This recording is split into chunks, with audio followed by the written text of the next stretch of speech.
Despite the human species' exponential technological advances over the past millennia, little or no progress has been made in the scientific understanding of consciousness. We are awake and aware of our surroundings, but is this phenomenon reserved to our corner of the universe, to each individual? Or is it linked and shared across all the cosmos, the result of quantum entanglement? Are we truly confined to written, gesticular, and verbal communication? Or have we simply, yet slowly, lost the ability to communicate telepathically due to atrophy? And by we, I mean you and me. For there are some who still can. Their message: we are not alone.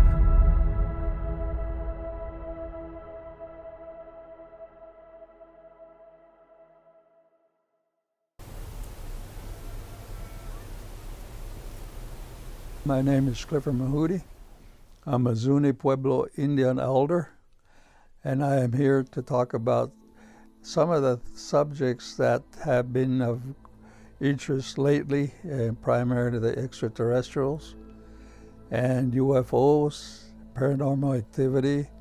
I come from the Zuni Indian tribe from New Mexico, and I have an extensive background in my teachings about the star people, the priesthood of the sky, and all the different activities related by them or for them and with the humans on the planet. My awareness of this extraterrestrial started at a very young age. I was born into a medicine society called the Galaxy Society, also known as the Clown Society, or the Tricksters, or the Medicine Clown, which is prevalent among the American Indian tribes. And throughout my years of learning about my background, I was not only born into it, but I believe that my mission was to actually look into some of the activities related to the star people with the humans on the planet, and of course with Mother Earth overall. My scientific background is that I'm an engineer. I started science at a very young age, and throughout my career I have worked in some of the most sophisticated governmental systems, not only in the government but also in the private sector. The reason that I am very interested in the extraterrestrial phenomena is that our tribe has extensive knowledge of the connection with the star people. All our protocols of taking care of each other on the planet, of taking care of the planet, were transferred from the star people into the early human stages of the Zuni people and other pueblos like the Hopi, the Pueblo people around Albuquerque and Santa Fe, New Mexico. And years later, I started to talk with the other Indian tribes. They also have the same knowledge about star people, of their connection with them.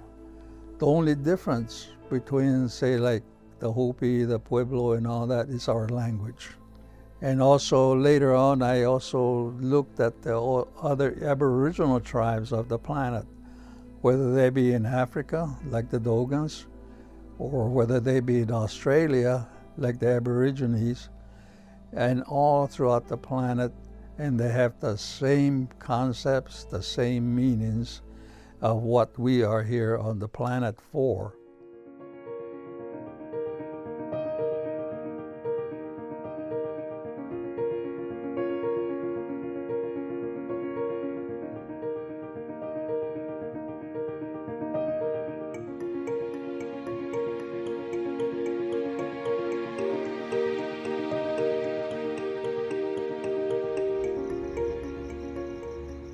I've been a professional clairvoyant and medical intuitive, gosh, for 31 years? Yeah.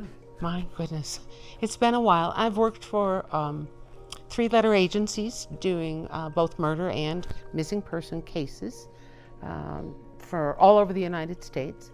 And people called me because, for reasons I don't quite understand, I had a real eye for picking up details that helped solve things and provided more input to investigators. It was September of 2013, and I'd been here about 10 days. It was real close to the fall equinox. We were watching America's Got Talent, of all things, and had our favorite performers that we were hoping would win. And so when our favorite performer did his bit on stage, I turned to Otter and said, wow, he was really good. I hope he wins tonight. And suddenly there was a strange male voice, very loud, very clear, in my head that said, he was good. I hope he does win. And the voice, for reasons I didn't understand, was not in the room. The presence was not in the room. I turned and I looked at the Sandia Mountain, and the voice was coming from a single spot inside the mountain.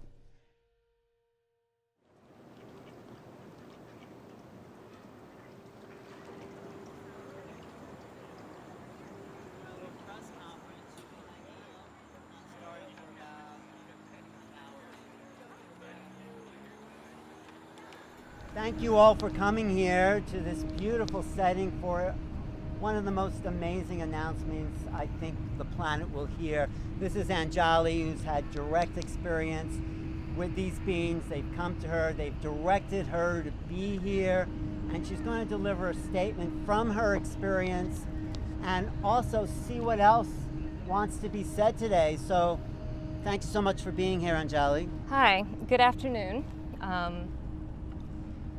Many of you know me by Anjali, because that's how I chose to come forward. What the higher beings that I am here to disclose to you about today have called me since I have become aware of their presence.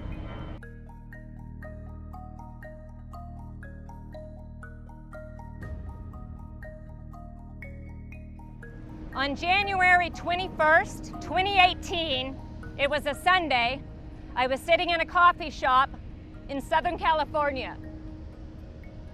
I met two amazing people whom I have always referred to as Wayne and Tricia. Wayne approached me, and after some time, we had gotten into a very in-depth conversation about consciousness, of all things. He had lymphoma. I had, who knew? Didn't even know. I had recovered from Guillain-Barré, and yet I wasn't recovered. We knew something was lurking within my own DNA without knowing exactly what it was. And he pointed it out immediately. He said it was this, it was here. It was all of the toxicity in the environments that I had been working in literally the energy that had been created around me that had made me ill. After some time, he and his wife, Tricia, invited me to their home because he had excavated a tunnel into the side of the mountain that is his property after he had met what he called aliens. He said he had seen them. He had seen their craft up in the sky above his mountain many nights, and he had become obsessed with finding out more. And he said that he had gone on top of his mountain and that they had been there, and that they told him that they were inside, that they had a base. And from that moment on, he had one singular mission, and that was to get inside that mountain.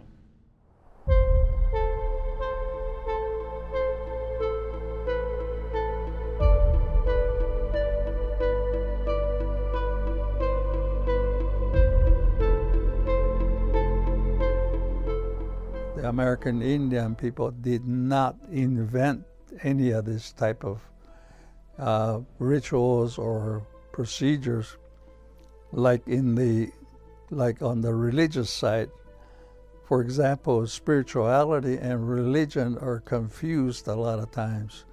Ours is based on spirituality, and religion, like the other established religions, are invented by man and not transferred or given to us by the or at least the extraterrestrial people. So the star knowledge that we have is nothing that was made up. It's always been with us. All the protocols, whether it be in relationships with humans, whether it be in connection with Mother Nature, were passed on to us, or in this case, the present term used is downloaded. They were downloaded to us thousands of years ago. So we have always had that basic knowledge, or that information that has been incorporated into our DNA, because the humans are actually hybrids of the space people based upon what I have studied. I've been an experiencer since I was 3.5 to 4. I remember being at my grandmother's house and waking up and watching a reptilian walk through the wall and leave. And it scared me to death. And I can still describe, I could draw it for you. But in '98, the experiences really ramped up when I saw what we call a skipper ship now, a small oval craft about the size of a small plane, happened to be hovering over a field owned by Iowa State University full of cattle that they were doing genetics on. And I knew that because I have a degree from Iowa State and worked in those areas. But I saw the UFO. It was very low. It was hovering. It was silent. And it looked like there was a hatch open on the bottom of it. And I thought, that's cool. I want to see that closer. And by the time I got closer, it had gone. And I thought, oh, well, that was interesting. I saw a UFO up close. Cool. So I contacted MUFON. I reported it. I thought nothing of it until 10 days later. I was asleep in my bed. And suddenly, I went from deep asleep to very awake. But I froze. I didn't move because there was someone in the room. And as I laid on the pillow, I could see the bedroom bathroom door, which was open, and silhouetted was a being whose head almost touched the ceiling. He was creamy white. He had a very large head. His eyes were very large, almond shaped and dark. His limbs were very long and slender, and he had the longest fingers. And when he walked across the room, he took 2 strides to go about 10 feet. And I went, oh. I watched him reach out like this and stroke my husband at the time's leg.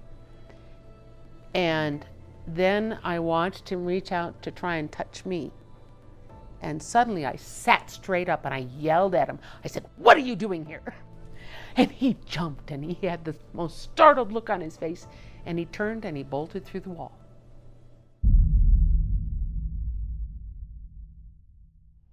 On Sunday, January 21st of 2018, I entered a tunnel that had been excavated by a man with 4 people, Wayne and Tricia, and another couple whom they're no longer in contact with. After a few minutes of walking, there was a light ahead of us, and we began walking a little bit quicker.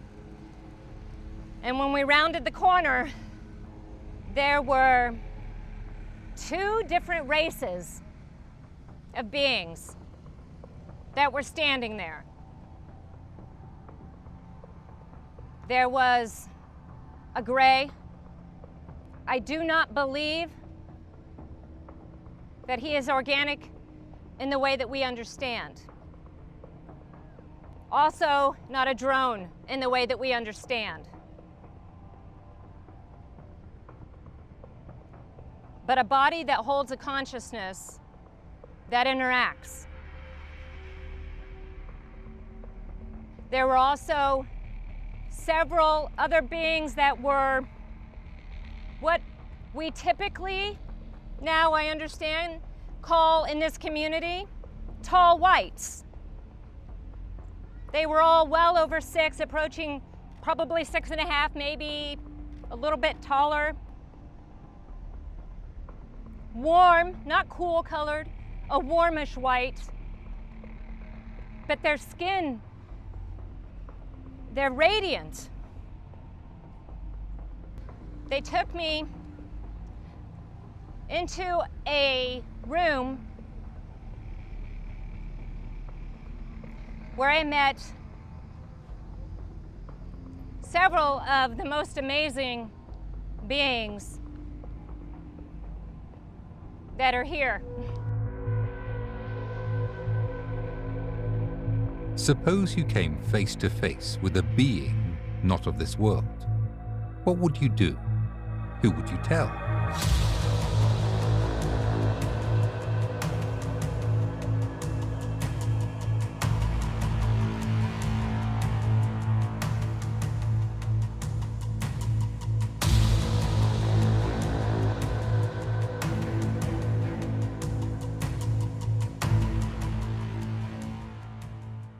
I'm sleeping in the same bed, in the same bedroom, and suddenly there's this tremendous pain in the bone of my calf. It was bone pain, and I thought, oh, what's this? I thought I had a Charlie horse. There were 4 Zeta body type beings standing at the foot of my bed, surrounding me, and one of them had a device in his hand that almost looked syringe-like, and he was removing it from the area where I had had the pain. Then that's all I remember, and then suddenly I was put back to sleep. And between the tall, creamy white guy and the little gray guys that I now know were Ponti, I had insomnia for like 2 months. I could not get to sleep. I was afraid they'd come back. I didn't know what they wanted. I didn't know if they were going to take me somewhere. I didn't know. But from then on, for almost 3 years, whenever it was going to be what I call now a UFO kind of night, my calf would start to itch, and I developed a rash about yay big in the back of my calf about 3 hours before sunset. And that night, if my calf was itching and turned into a rash, then I knew that I was going to have a UFO experience that night. Extraterrestrials are those beings that came to our solar system perhaps millions of years ago, because there's no time, as the Indians would say. You ask them when did they come, is that the word that they use interpreted into English is since time immemorial, which means a long time ago, but we do not know exactly when. Nobody does. And all our prayers, all our rituals, all our ceremonies are based upon that concept. It's based upon long time ago. Now there's another concept that is also part of the extraterrestrial information, is the planet itself.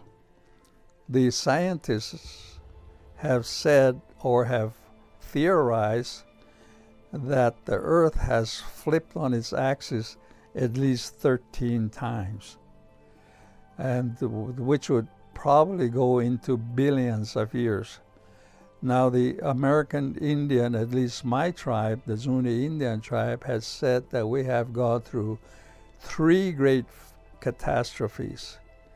And we're now at the verge of the 4th catastrophe, which in this case will be wiped out by fire. The last one was by water. As we all know, there's a lot of references to it if you look at the Bible. They also talk about the Great Flood. There's other Aboriginal tribes that also talked about the flood time, and also right after the flood was the Ice Age. And so there are a lot of information that's out there. The only problem in the Zuni case is that we don't have a written language, but we do have a oral history which is repeated almost on a monthly basis, if not maybe in a daily basis when our grandfathers were still young people. But we do know, or at least my teachings is that if you take these concepts in terms of time and incidences and the history, we know that it parallels with the same information as in the scientists of other groups, and also the timetables of many books that have been written about, for example, the Holy Bible. The Zetas that talked to us, the individual that first spoke to me, we didn't know his name for almost 2 months. And that first week when he was talking to us, I finally admitted to Honor that I was hearing him. I said, you know, I hate to keep calling it the voice from the mountain. That sounds kind of dumb. I'm going to give it a nickname. It comes from the Sandia Mountain. I'll call him Sandia. I completely forgot that Sandia in Spanish means watermelon. That's because on the top of the mountain there's stripes like on the rind of a watermelon. And he was listening. He said, Sandia, eh? Watermelon head, that'll work. That was his literal comment back to me. And I turned and I stared at that spot on the mountain and I went, who is this? But obviously had some kind of a quirky sense of humor. We finally got brave enough to ask him his real name in November of 13. And when I did it, I said, Sandia, I got a question for you. What's your real name and where's home? He said, home is the 5th planet orbiting the further of the 2 stars of the binary system you call Zeta Reticuli. We call our planet Pantel. We are the Panti. And I said, what's your name? Dukum. I said, what? What? He said, Dukum. He said, slower. Dukum. Like louder was gonna work. Right. And finally I said, slower. Chukkum. I said, Tealkum. He said, that's close enough. In Sedona, we have what you call Bradshaw Ranch. And Bradshaw Ranch is a male and female vortex. Okay, so the Greek philosopher Plato postulated that there were 64 platonic solids around the world and that they were in the shape of triangles, and that there was an earth grid, and the lines of the grid are called ley lines. And instead of them being tic-tac-toe, you know what I'm saying, up and down, side to side, they're in the shape of triangles. And the lines of the triangles are either electric or magnetic, and that's true all around the world. And so where the electric lines and the magnetic lines cross, you have electromagnetic energy.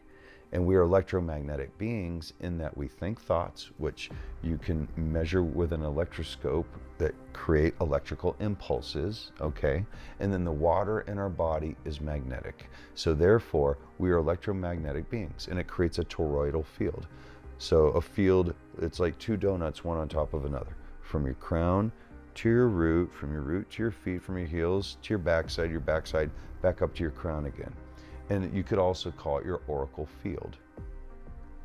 Okay, and the vortexes, they're, once again, they're either electric or magnetic, and where these electric and magnetic lines cross, you have electromagnetic energy. And also couple that with the fact that there is mineral-rich mountain spring water that flows underneath Sedona in rivers and aquifers, and it's highly conductive. And then the red rocks are full of quartz crystal. They're full of quartz crystal. So you know how you can have a small piece of quartz in a watch, and now the watch is powered by a piece of crystal. It's called what you call the piezoelectric effect. And the piezoelectric effect is that if you hit a crystal mechanically, it creates energy. Okay, so if a small crystal can power a watch, how much could a mountain full of crystal power?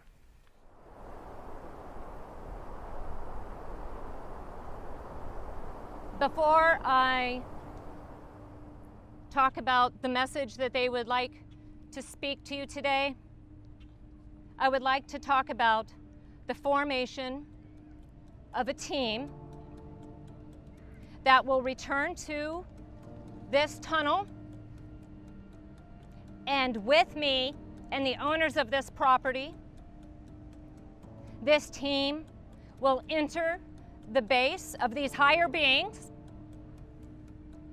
with every kind of known equipment that a scientist could possibly get his hands on. Those are the scientists I'm looking for. Transparency and full disclosure and honesty is the only thing that I want here. And I am looking for those people who can help us all deliver that. Because the beings need us to be ready for contact. When you hear somebody who's telepathic, and that's their, if you can call it native language, way of communicating, you pick up other information along with the message that they're giving you. You pick up the side thoughts. And we knew that his side thoughts included others that looked like him, that he wasn't alone. But we waited for him to bring up anybody else. We weren't going to press him. We didn't ever want to press him for technology and give him the opinion that that was more important than learning about them as a people. We had a golden opportunity to understand their culture because he was free to chat with us. If you go back into the pharaohs of Egypt, or if you come down here to places in Mesoamerica, Peru, and other places, you have these skulls that are elongated, and those were hybrids. And even to this day, there are hybrids walking in to the lives of, or at least the planet, they're bringing good ways to take care of the people, but eventually they're gotten rid of because they're half alien and they're half humans. Now the present day hybrids are what we call the rainbow children. They have advanced knowledge, they can come, they're here right now, they've always been here. The previous groups were called, way back in the 50s, they call them blue children, and eventually turned into the indigos. And then now they went into the crystal children. Those, in my opinion, based upon many, many studies, not only historical but scientific and theological studies, is that these are the ones that are, even though they're born of human mothers, they were put on this earth to lead us out, if you want to call it that, or be leaders, but they've always categorized them as not part of the human society. Star nations have been exchanging seeds for millennia. That includes animal seeds, like eggs and sperm. So they use the term blended because they feel it's more polite. The Zeta body type nations have interbred with each other for millennia, and it's hard to distinguish some of them from each other. The Ponti have button noses. Some have no cartilage in their nose structure at all, and just two holes. Pretty flat, yeah. They have in common nictitating lenses, retractable lenses, like some of the animals here on Earth have, like some fish and some birds and crocodiles. They have a nictitating lens. We have them too, but ours are vestigial in the corner of our eye. They have that special connection with the star people system, and I'm still trying to write these things up before I go on to the next world Because if I wrote those back when I met them, nobody would believe me. But I did meet those type of people. And when I asked for their guidance of certain things, it doesn't take very long for somebody to show up. With technologies like Neuralink, machine learning, and artificial intelligence evolving at an ever-quickening pace, is it merely a matter of time before man cracks the ever-elusive nature of consciousness?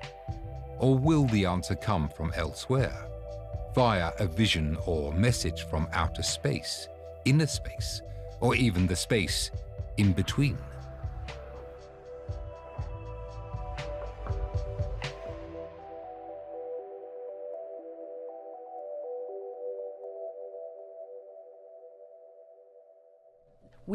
We have gotten so much information from Tilcom over the last 8 years, it'll just drop your jaw. And when we had been talking to them a little bit more than a year and a half, one day we heard from Tilcom and he said, "We understand you have something called social media. Would it be permitted for us to open an account?" And I sat back and went, okay, I don't see why not. As far as I know, there's nothing illegal about it. Right. And so we started translating their exact words as much as we possibly could. And Tilcom began sharing on Twitter along with the other 2 staff members he introduced us to 3 months prior to that, Drudy and Rahaz, or Radar. Yeah, his nickname is Radar. So Drudy, Radar, and Tilcom all were sharing. A couple things that we want to ask. You don't ever want to tell them what to do, but you want to ask them. So can you power up or vanish or change direction? Those are the first 3 things. And the CE5 basically means it's telepathy. So it means you made some kind of mental contact with them. So when we're not telling them, but we're asking them, can you? I always say, can you, or please, I love you. Can you power up or vanish or change direction? And when they do it, and it doesn't happen every single time, but it happens almost every single time.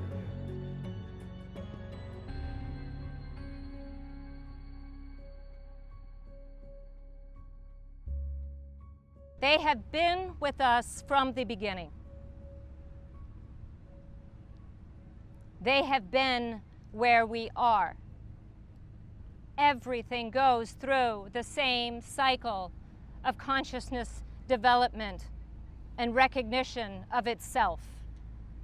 They have been where we are. And they have been guardians of our process. When every form of consciousness coalesces back into the pure light, it remembers fully and begins to learn how to create its own creation. And therefore, it watches.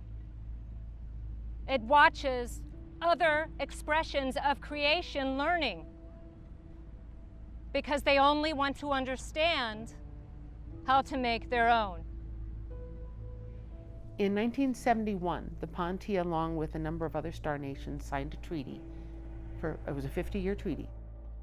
And that treaty asked the star nations to not share technology with the general public, to not allow themselves to be photographed or videotaped. But the treaty didn't say anything about an experiencer like myself drawing what she experienced. Yeah. So Tilcom said, I would like you to begin drawing. And I hadn't drawn anything in 40 years. And the Ponte sent me an art teacher named Mim.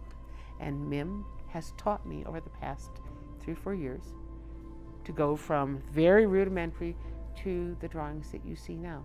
I did not take any art classes to learn to do this. I learned my art from an extraterrestrial art teacher. I am not making this up.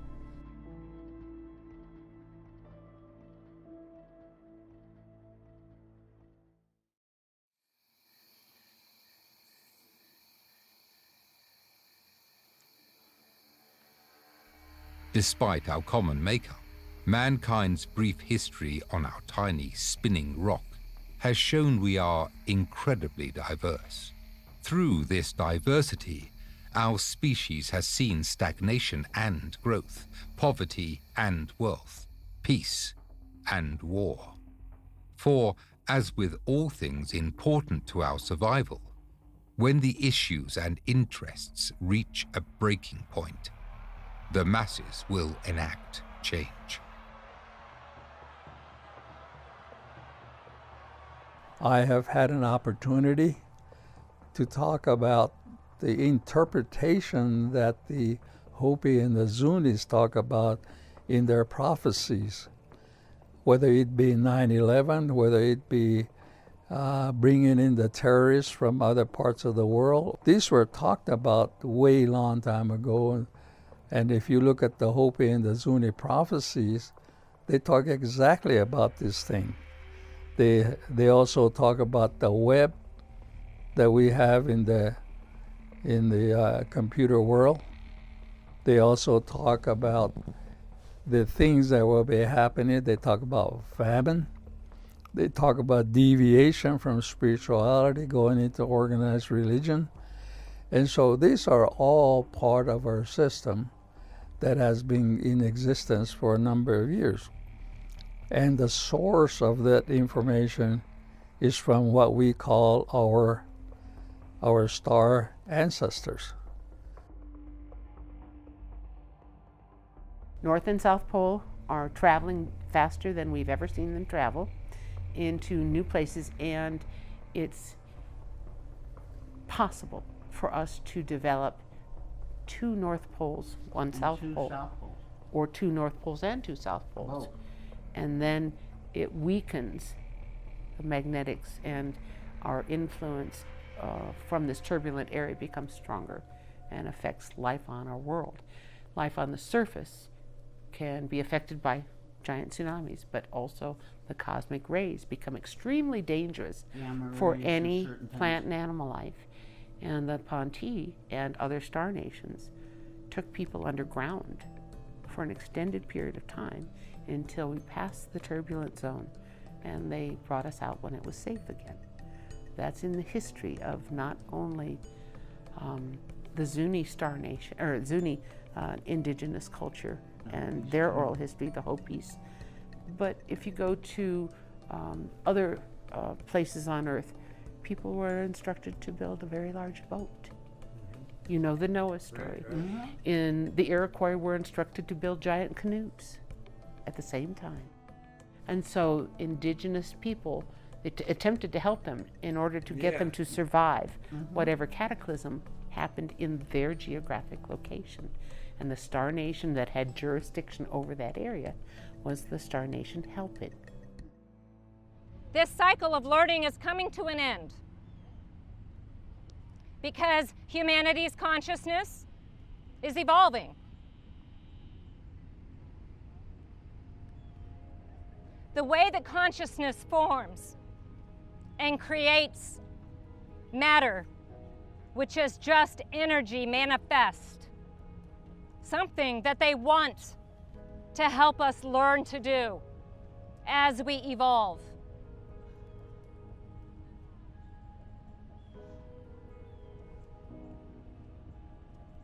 All consciousness begins and ends in the same place, from what they call the source of all light. We are now at the 500th year of the introduction of what we call the white man. And we are also at the end of that span of they can only last so much. And the other group that is very fierce right now is what we call the dark force people. The dark force people are those rich people, the people that have In Zuni, they call them the witchcraft people that practice malevolent systems upon their own people and even among themselves. So we're at that stage, and these are all the things that are put into the concepts of why we're going to go into that end of the world situation. It's not going to be an invasion from other sources, from other solar system, planets, or universe. It's going to be done by ourselves within our own communities. This is exactly what I learned when I was about 10 years old, when one of the medicine men I heard when I was 10 years old is that I remember him saying in our own language, interpreting, said that there is no white man or any other group will come into our village and destroy us, because we're the ones that are gonna destroy us from our own homes and our own systems. And I still remember that quote since I was 10 years old. It was the Earth humans who requested the secrecy. It was the Earth humans who requested the 5 decades in order to increase the awareness of the general public that star nations even existed. And they were not fiction at all. They were real, they were palpable beings. Many different cultures have visited this planet, and the Ponti informed us that on any given day, somewhere between 75 and 80 separate cultures are visiting our world. 75% of those are in the ocean. This is a water world. The star nations come because we have an abundance of water here. We take it for granted. Where you find a water planet, you find life, and very diverse life. They explained something about the evolution and growth of consciousness through learning. And they used a word called density that I didn't understand that. They were trying to wake me up. They were saying to me, the veil is very heavy. Wake up. In the first and second densities, consciousness is learning about its environment. It's learning that it exists in a whole, as part of one. When the consciousness matures for third density learning, it is placed in an environment that is conducive to a sensory learning experience. They say that the third density, is the density of choice. It is where we learn to remember who we are, where the seat of our consciousness has originated, in which path we want to go down to explore that. They say that this is what we chose, each and every one of us, as a unique expression of the one source of creation, that each is an expression of that creation, which is also the creator. That we move through consciousness learning and coalesce at each stage. We bring what we have learned from each density into the next, and we begin to further coalesce as we return back to our purest form, which is light. These beings can travel on light because they are the light.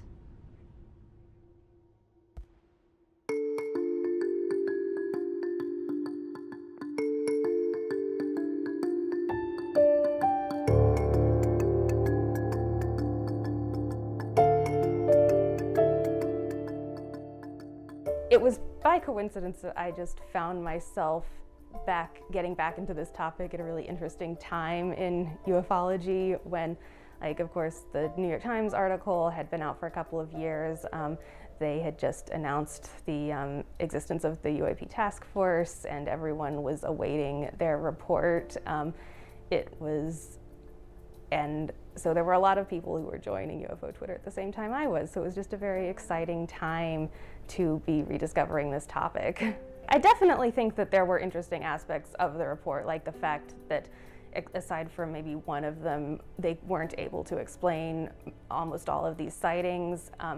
And like you said, the fact that the report said, like, this, we don't think this is our tech, this isn't foreign tech, we don't think there's a natural explanation for it. So, but I understand why people were underwhelmed, because, like, this report dropped while I was at work, and I took a break and I read it in 15 minutes. It was like 6 to 8 pages, I think, and for a government report, that's almost unheard of. There was also a really interesting report about UAPs that came out of France, I think a couple of weeks after the UAPTF report. So yeah, I think that there is a lot of interesting information coming out about this topic, and not just in the US, even though that tends to be where a lot of the focus is in a lot of these online spaces. My instinct is that they can't all have the same explanation. Like, I feel like there may be some that are some sort of natural phenomenon that we just can't identify because the video is not good enough or the readings aren't good enough, or some of it is probably just errors in the data collection, even though I think that everything that was in this report was captured on multiple sensors, like radar, video, and I mean, maybe some of it isn't from Earth, like, who knows? No star people or no spaceship gonna land and take us away from what we had created. That they're only observing. It's because they gave us what we call our free will. We're the ones that have to decide. They're not going to come over here and interfere, because those concepts were already put in place in the beginning. We can ask for guidance, but we have to do it from individual, as a group, and so on. We learned from the Ponte that when they come to visit anyone in their homes, they have a protocol they have to follow. And their protocol is cause no fear, do no harm, leave no trace. And they have the ability to put you to sleep. They have the ability to pick a memory from your life experience and portray themselves as not, say, a Zeta body type, but maybe an old friend from high school, or an animal that you're not afraid of, like a 4-foot-tall bunny rabbit. Mm-hmm. So the screen memories are something that we deal with a lot, yeah. And now that we understand that part of the reason they do that is they don't want you to freak out. So what we have now here on Earth is we have two things that are occurring simultaneously. We have natural cyclical changes of this Earth as it moves into its own density and becomes a fourth density environment. It will no longer be compatible for third density experience, which is what they say these human biotechnology bodies give us here. We have been through this cycle long enough, and it's time for the next stage. We asked Tilcom about languages and how common telepathy was as a means of communication in the galaxy. And he said, well, gestural languages come first. Telepathic languages are the next most popular. Verbal languages follow that. And then visual languages or light languages, like you see fish in the deep ocean that can light themselves up? Okay. All right, that's a light language and pulsing. Deep space individuals also have light languages. The poor people in this country are without any shelter. They can take care of themselves, but we're feeding our enemies. This is the prophecies that the grandfathers told me, and we will go into a famine. So these are the things that I'm watching. I was hoping that they were wrong, but they were not. So this is the reason why I haven't quit talking yet, because as long as you're the lone voice in the wilderness, hopefully somebody will come and help you. The beings that I am in contact with refer to themselves as the Council.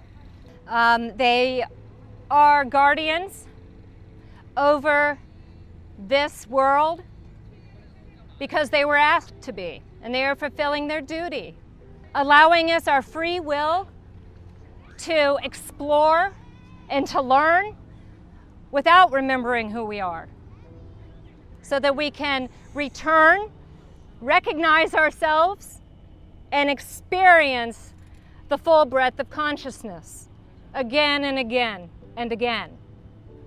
The problem is that this is a polarity situation where, boy, we have really forgotten what we're doing here, guys.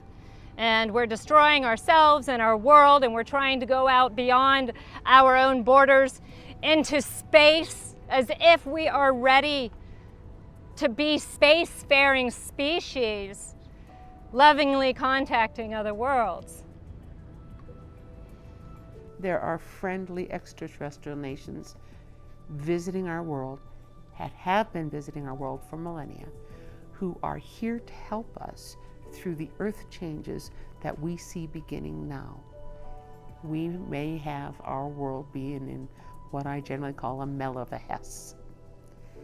And we're heading for a very turbulent area of the galaxy. The star nations are very aware of what it can do to our entire solar system. And they're lining up outside of Neptune's orbit with hospital ships to help. They've come to help. They're not negative. They're not going to eat you. They might tease you. They might blow a raspberry in your ear or call your name, but they're not going to hurt you. And if you choose to learn how to interact with them, they're cultural explorers. They love learning about your life. What do you make? What do you cook? What do you do in your spare time? What do you love?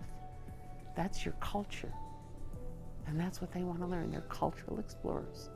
And they want to save the best of that, so that if we do end up in a mel of a Hess, that our culture still survives. You must recognize that we are all connected, and that needs to frame every decision and every intention that you set in your life. Consciousness is much more complicated than we think it is. They want us to grow. They want as many of us as possible to be ready for the next step, and to be ready to accept them without fear, without threat of violence, but hand in hand.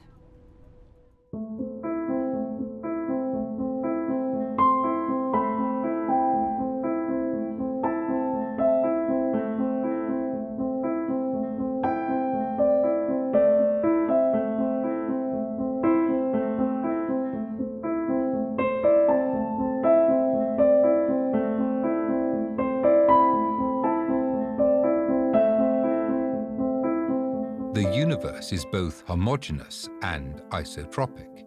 Simply put, if you peer in any direction far enough, it all looks the same. Could this shared uniformity lend credence to shared consciousness? If we are all but stardust, do we share a quantum link stemming back to the creation of the universe?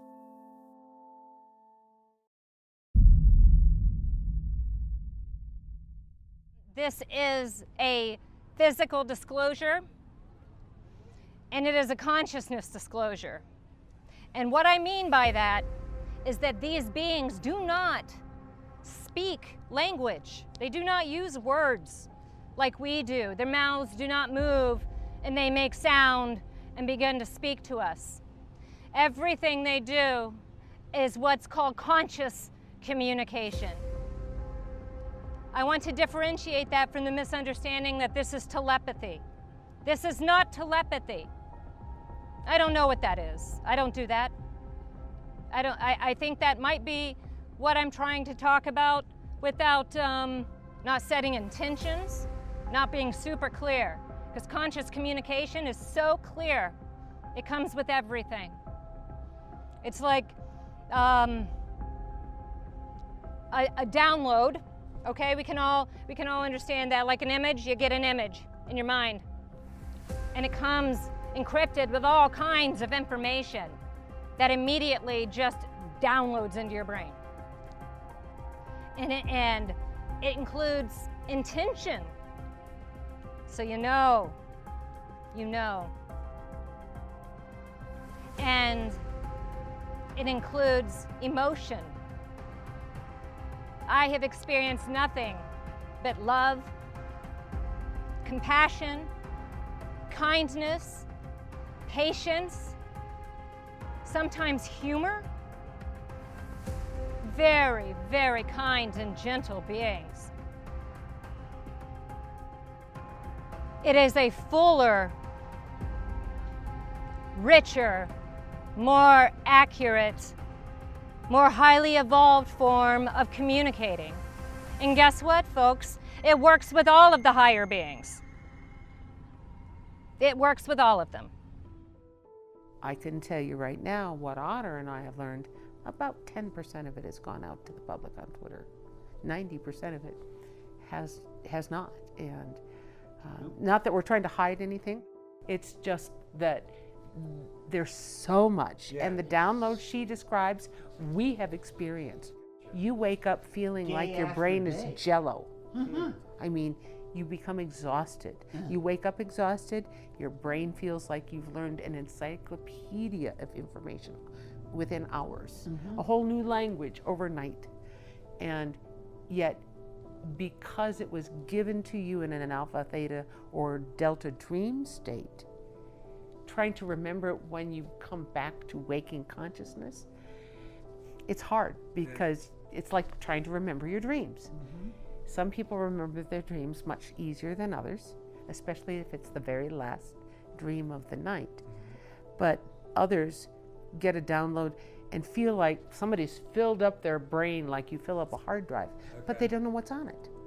And it surfaces slowly but steadily over time, naturally. It surfaces more if you re-enter that same state of consciousness, that meditative state, that alpha theta state. You can retrieve those memories much easier than in normal waking consciousness state. We have forgotten that we created this and that this is our very own experiment for learning. We have forgotten that we are all from the same consciousness. The veil is so thick and so heavy, we believe that we are singular individuals and that when we do this thing that we call die, that is the end. Or perhaps we just go to a heaven or a nirvana. Well, heaven and nirvana is return to the pure source. That's pure light, pure consciousness. And you are always on the path to that. Always. But in order for the next world to come in a peaceful, the way it's supposed to be, there has to be a clearing. There has to be we have to go through that time of cleansing. The people has been asleep for a long time, especially this country. And I can honestly tell you, this started about the time when Kennedy, President John F. Kennedy, was assassinated. So that's way back in 1963 when they started this whole whole effort, and I have been very observant and I have studied these things from many different angles, the scientific, the historical, and the references that are made in many scriptures, religious scriptures. Bible, Job 4:15 to 18. A spirit glided past my face, and the hair on my body stood on end. It stopped, but I could not tell what it was. A form stood before my eyes, and I heard a hushed voice. Can a mortal be more righteous than God? Can even a strong man be more pure than his maker? I realize that there are things that we don't understand and that there may be explanations for phenomena that right now seem ridiculous, but sometime in the future we may have a better understanding. And also, like, this is a topic that for many people it isn't just curiosity and investigation, it's something very spiritual to them. Quran 2:31. And he taught Adam the names, all of them. Then he showed them to the angels and said, Inform me of the names of these, if you are truthful. I would recommend that you pray or you meditate.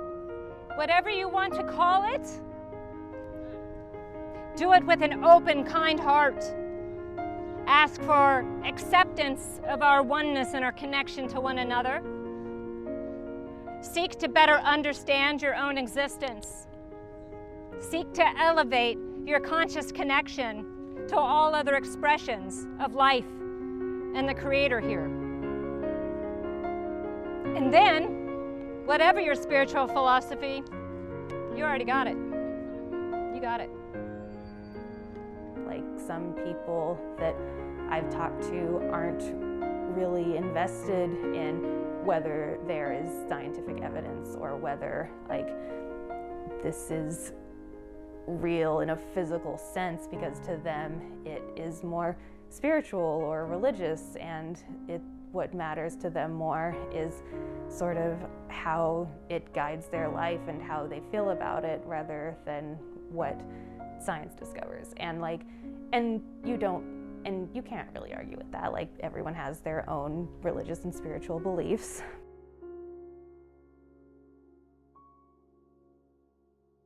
If you have a friend in a town next door, and suddenly a tornado comes and levels that town, and they have a disaster, and their community is in trouble, and you know it, where's the first place you go? You go to your friend's house, don't you? Yeah. Okay, you go to the people you know, and you help them first, because you care about them. Mm-hmm. The Ponti are no different. If you make friends with the Ponti, if you make friends with any of the helpful star nations, and there are a plethora of them, then your chances of being assisted by them, they'll come to you to talk because you've talked to them before. Mm-hmm. It's no different. So there are benefits to having friends in high places. There's a whole fleet of them. This morning, a report that the government cannot explain those mysterious objects caught on video by the military. What you've seen is what those Navy pilots saw in 2004, and there have been some 300 sightings since then. And I've talked to those pilots, and they know they saw something, and their radars locked onto it. And then all of a sudden it was here on the surface, and then it's there. And they don't know what it is, and we don't know what it is. We hope it's not an adversary here on Earth that has that kind of technology. But it's something. And so this is a mission that we're constantly looking. Who is out there? Who are we? How did we get here? How did we become as we are? How did we develop? How did we civilize? And are those same conditions out there in a universe that has billions of other suns in billions of other galaxies? It's so large, I can't conceive it. My personal opinion is that the universe is so big, and now there are even theories that there might be other universes. And if that's the case, who am I to say that planet Earth is the only location of a life form that is civilized and organized like ours? With mainstream media coverage and confirmed UFO leaks acknowledged by the US government rising steadily, is humanity finally ready for conscious contact, full disclosure?